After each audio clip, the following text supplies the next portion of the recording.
नमस्कार। आज हम डिस्कस करेंगे गिरिराज पत्रिका, जो कि हिमाचल प्रदेश की साप्ताहिक पत्रिका है। गिरिराज पत्रिका डिस्कस करेंगे, हिमाचल प्रदेश की साप्ताहिक पत्रिका है और ये गिरिराज पत्रिका का हमारा जो है वो फरवरी महीने का 4th पार्ट जो है आज हम डिस्कस करेंगे। इससे पहले फरवरी महीने के 3 पार्ट डिस्कस हो चुके हैं। जनवरी महीना कंप्लीट हम डिस्कस कर चुके हैं। दिसंबर महीना उससे पहले वो सारे मंथ जो है वो कम्प्लीटली जो है हम डिस्कस कर चुके हैं। अब जैसे ही ये फरवरी पार्ट कंप्लीट हो जाएगा, इसकी PDF कंपाइल कर पूरे फरवरी महीने की आपको हम टेलीग्राम ग्रुप पर जो है प्रोवाइड करवा देंगे। इससे पिछले जो मंथ थे उनकी भी PDF आपको टेलीग्राम ग्रुप पर कंपाइल कर प्रोवाइड करवा दी गई है। अभी क्वेश्चन नंबर 1 से डिस्कशन को स्टार्ट करते हैं। बोलते हैं in which year hot water spring inaugurated at Tattapani, की किस वर्ष तत्तापानी में गर्म पानी का जो झरना है उसका उद्घाटन किया गया था। देखो, तत्तापानी में जो गर्म पानी का झरना है उसका उद्घाटन किया गया था 22 सितंबर 1952 को। ऑप्शन ए जो है वो सही आंसर हो जाएगा। 22 सितंबर 1952 को जो था तत्तापानी में गर्म पानी के झरने का जो था वो उद्घाटन किया गया था। अगर हम बात करते हैं यहाँ पर तत्तापानी के बारे में कि क्यों ये चर्चा में आया, किसके द्वारा इसका उद्घाटन किया गया था, जब 1952 की बात हो रही है, चर्चा में आने का रीज़न मेन ये है कि यहाँ पर जो साहसिक और रोमांचिक गतिविधियाँ होती हैं उनको जो है वो प्रोत्साहित करने की बात की जा रही है। जैसे कि गोवा में अलग अलग एक्टिविटीज़ होती हैं पानी से रिलेटेड, तो वैसी ही एक्टिविटीज़ यहाँ पर भी करने के लिए जो है वो प्रोत्साहन दिया जा रहा है। जैसे कि यहाँ पर जेट स्की हो गया, स्पीड बोट हो गया, एक बम्पर बोट हो गया, इस तरह की राइड्स जो है वो देने की कोशिश करेंगे, ये जो था वो बात कही गई थी। अब देखो, यहाँ से कहा गया है कि काफ़ी लोगों को रोजगार भी मिलेगा। ये जो तत्तापानी में गर्म पानी का झरना है इसका उद्घाटन कब किया गया था और किसके द्वारा किया गया था। इसका उद्घाटन जो था वो किया गया था भारत के जो पहले राष्ट्रपति थे डॉक्टर राजेंद्र प्रसाद, उनके द्वारा, और 22 सितंबर 1952 को जो था वो किया गया था। ये स्थान जो था वो जो पहले नोबेल प्राइज विजेता हैं जिनका नाम है रविंद्रनाथ टैगोर जी के द्वारा भी जो था वो इस स्थान को 1938 में जो था वो विजिट किया गया था। तो यहाँ से ये भी याद रखने के लिए एक इंपॉर्टेंट पॉइंट है कि भारत से पहला जो था नोबेल प्राइज जो था वो किसको दिया गया था। फर्स्ट नोबेल प्राइज किसको दिया गया था, कब दिया गया था, वो भी तो एक स्टैटिक क्वेश्चन बनता है। तो फर्स्ट नोबेल प्राइज जो था वो रविंद्रनाथ टैगोर को दिया गया था, और रविंद्रनाथ टैगोर को जो था ये प्राइज जो था वो कौन से ईयर में दिया गया था। तो 1913 में जो था वो रविंद्रनाथ टैगोर को ये प्राइज जो था वो दिया गया था। अब नोबेल प्राइज जो दिया गया था, परंतु कौन सा नोबेल प्राइज दिया गया था, तो इनको ये भी तो पता चले। 1913 में इनको जो था ये नोबेल प्राइज दिया गया था लिटरेचर में इनका एक काम था गीतांजलि के लिए जो था वो इनको नोबेल प्राइज जो था वो मिला था। हमने भारत के पहले राष्ट्रपति की भी बात की, तो भारत के जो पहले राष्ट्रपति थे उनका नाम जो था वो डॉक्टर राजेंद्र प्रसाद जो था वो था। इनके द्वारा इसको इनॉग्रेट किया गया था। तो ये सारी बातें, ये सारे पॉइंट्स जो था वो हमने एक जगह कंपाइल कर लिए। अब एलाइड के एग्जाम में बहुत पहले जब पेपर आसान भी आते थे थोड़े, कि तत्तापानी है कहाँ पर स्थित, ये पूछ लिया गया था। तो तत्तापानी जो है वो डिस्ट्रिक्ट मंडी में जो है वो आता है। तत्तापानी गर्म पानी का स्रोत जो है वो कहाँ पर आता है, ये डिस्ट्रिक्ट मंडी में आता है।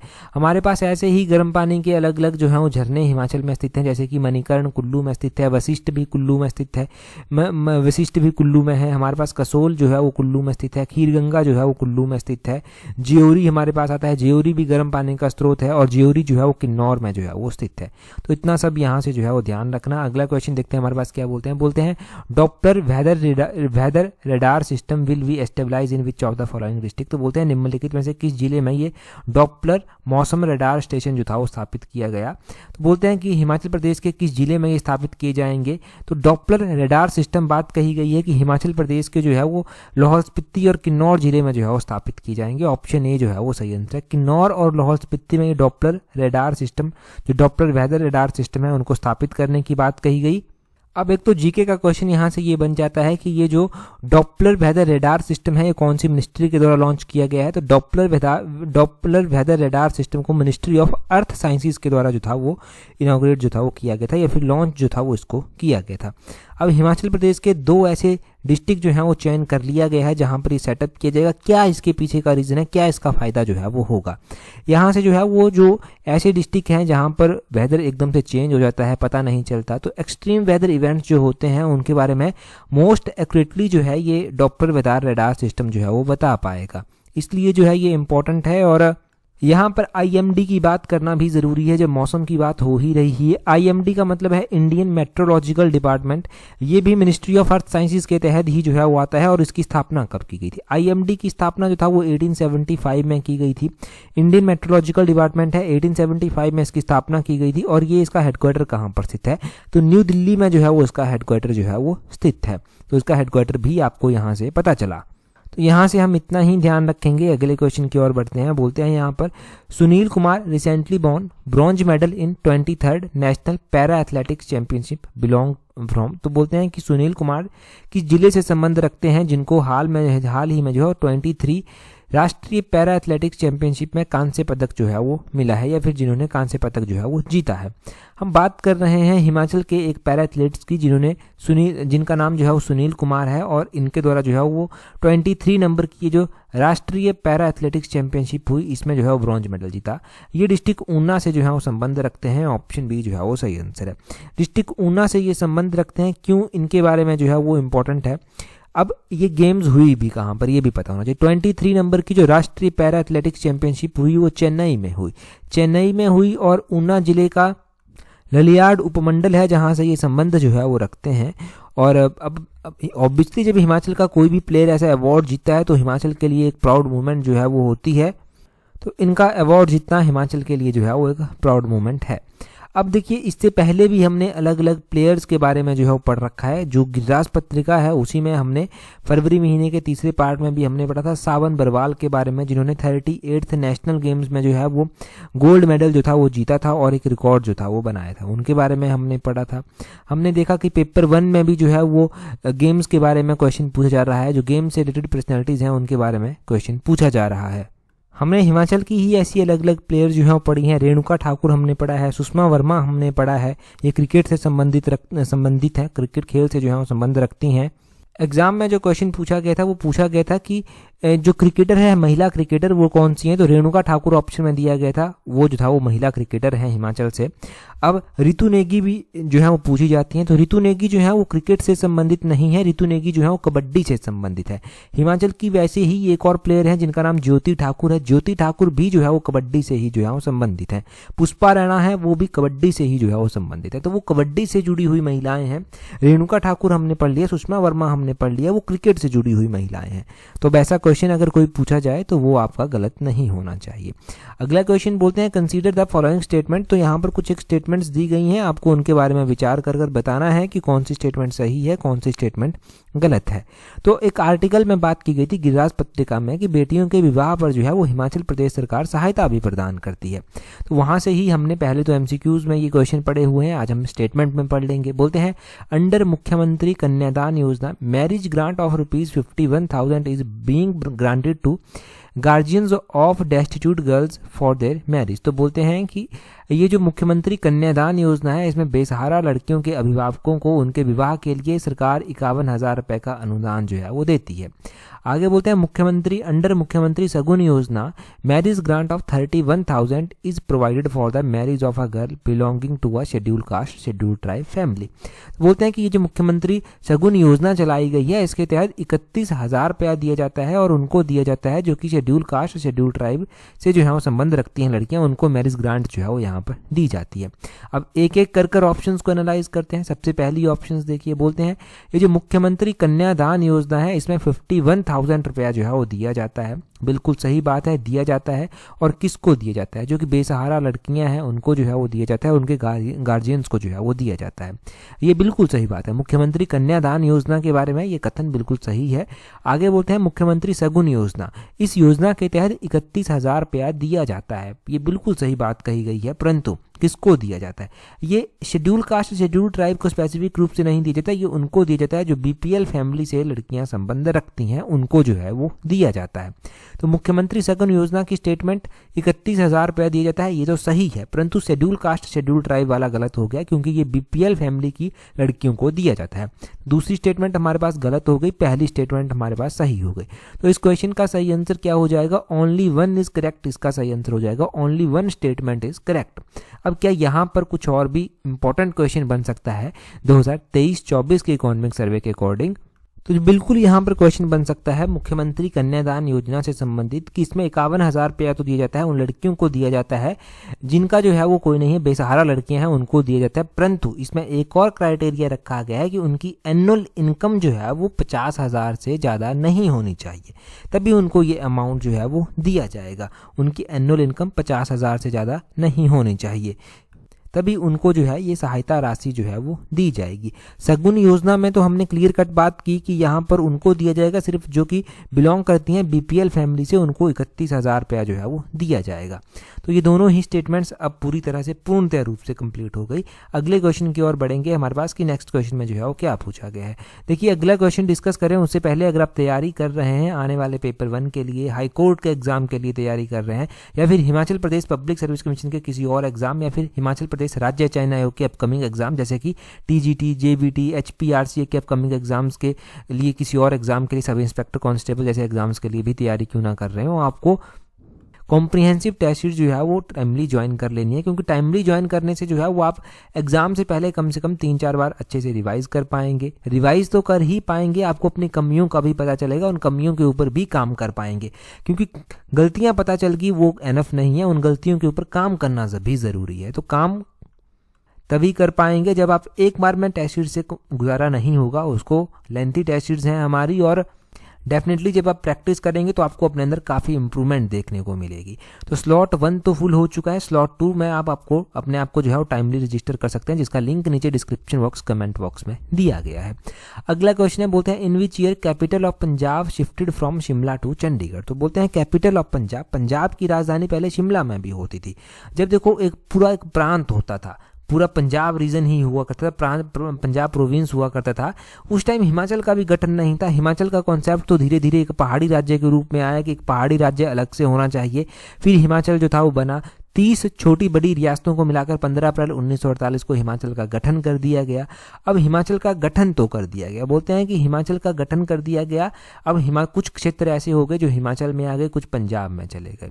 अब जो कैपिटल थी पंजाब की वो ओरिजिनली शिमला में हुआ करती थी उस टाइम, भाई शिमला से इसको शिफ्ट किया गया था, बाद में चलकर चंडीगढ़ को। ये 1956 की बात रही थी जब इसको शिफ्ट किया गया था। ऑप्शन बी जो है वो सही आंसर है।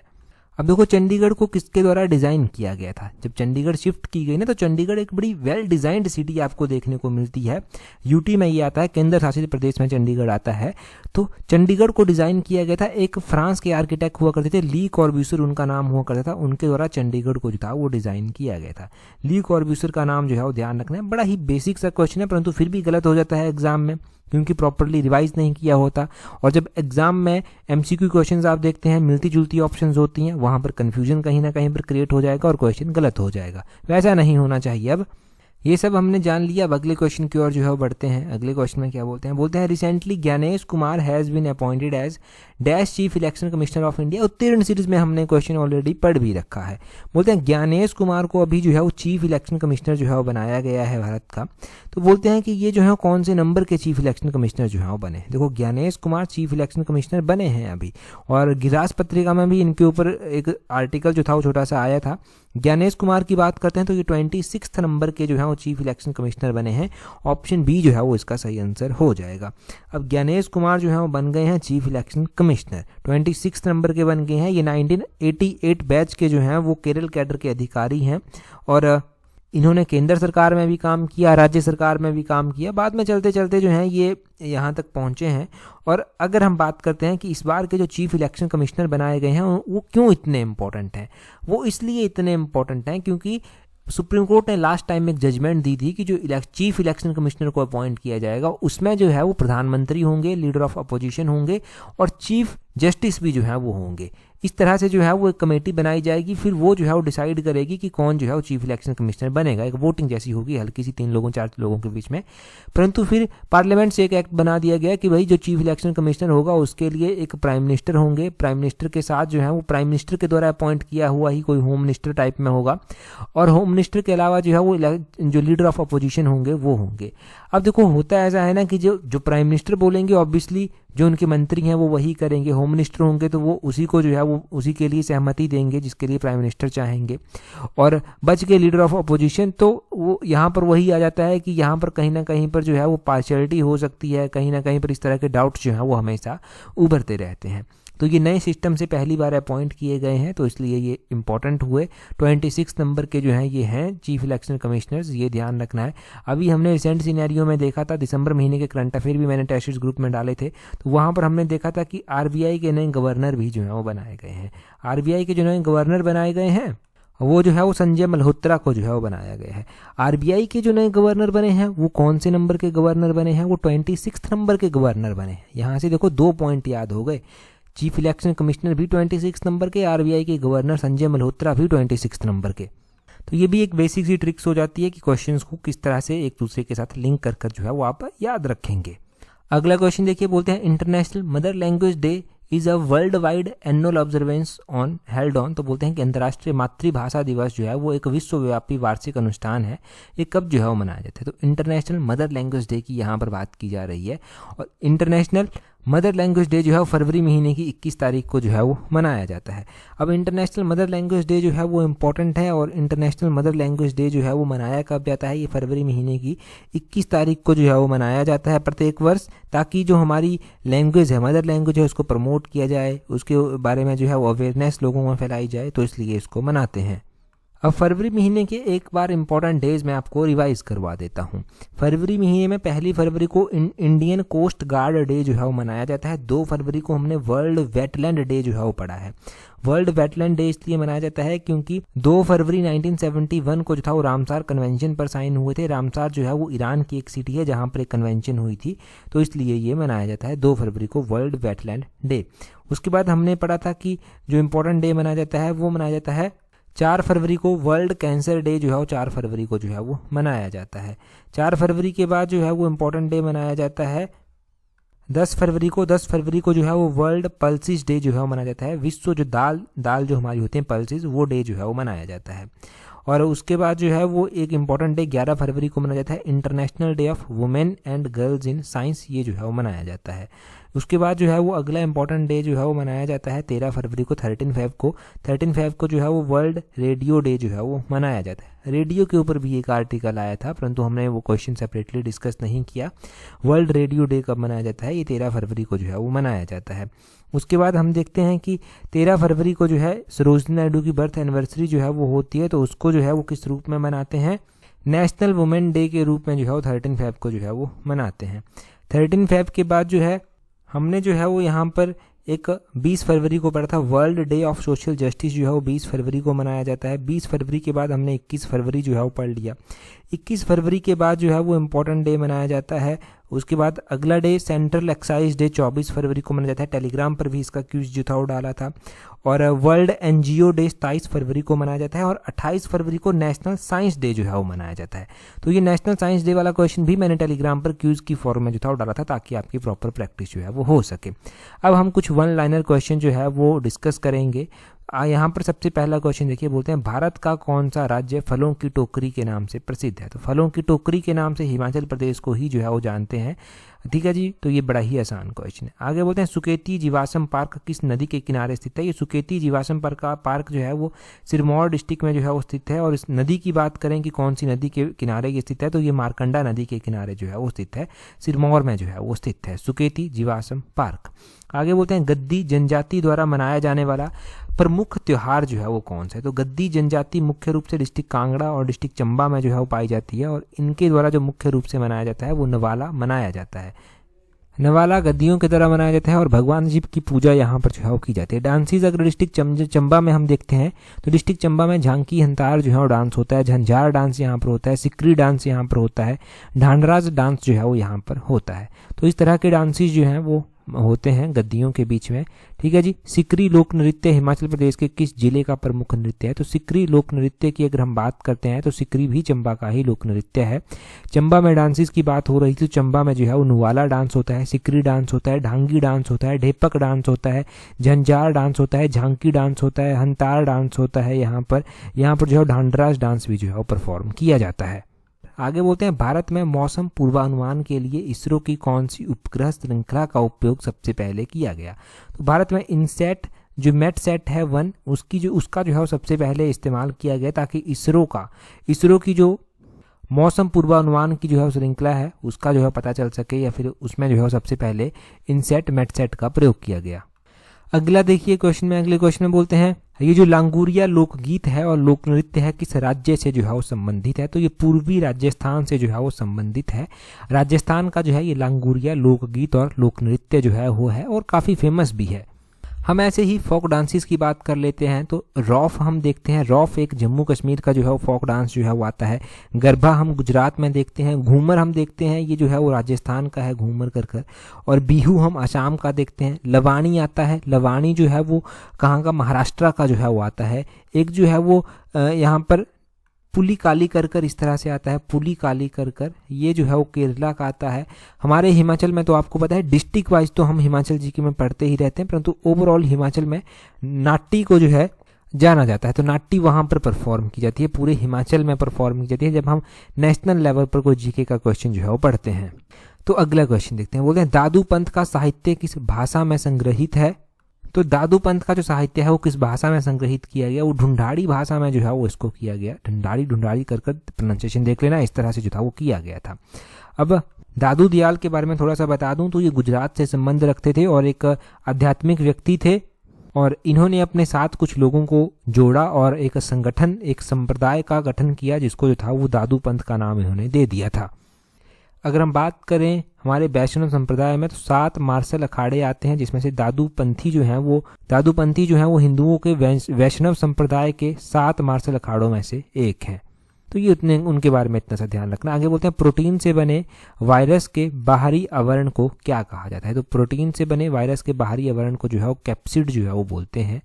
आगे बोलते हैं नाम पट्टिका अभिलेख किस सिंधु घाटी स्थल से मिला था। तो ये धौलावीरा में जो था वो मिला था। कई बार नाम पट्टिका ना देकर जो है वो सूचना पट्टिका बोल देते हैं। सूचना पट कहाँ पर मिला था, वो भी धौलावीरा में ही मिला था, एक ही बात हुई। प्रेजेंट टाइम में धौलवीर जो है वो कौन से भारतीय स्टेट में जो है वो आता है। तो ये गुजरात स्टेट में जो है वो आता है। इसकी खोज जो था वो जेपी जोशी के द्वारा 1967-68 में जो था वो की गई थी। हमें ऐसे ही अलग अलग स्थल, लोथल देखने को मिलता है, लोथल भी गुजरात में आता है। मोहनजोदड़ो देखने को मिलता है, हमें राखीगढ़ी देखने को मिलता है, राखीगढ़ी तो हरियाणा में आता है। अच्छा, मोहनजोदड़ो कौन से कंट्री में जो है वो आता है वो आप कमेंट कर बताएंगे। चलो मोहनजोदड़ो के बारे में बता दो कि कौन सी कंट्री में आता है और इसकी खोज कौन से ईयर में किसके द्वारा की गई थी। जब हम पढ़ते हैं कभी हिस्ट्री तो जब भी क्वेश्चन डिस्कस हुआ है मैंने बताया है डिटेल से। आगे बोलते हैं विजयनगर साम्राज्य के प्रसिद्ध शासक कृष्णदेवराय किस वंशावली से संबंधित रखते थे। तो वो तुलुव वंशावली से संबंध रखते थे। तुलुव वंशावली थी उनकी, उससे वो संबंध रखते थे। नेक्स्ट में बोलते हैं भारत में खाद्य प्रसंस्करण उद्योग का सबसे बड़ा योगदान किस क्षेत्र में है। तो भारत में जो खाद्य प्रसंस्करण उद्योग है उसका सबसे बड़ा योगदान दूध और डेयरी के क्षेत्र में जो है वो आता है। देखो दूध की जब बात हो रही है, डेयरी की बात हो रही है, तो ऑपरेशन फ्लड जो था वो लॉन्च किया गया था।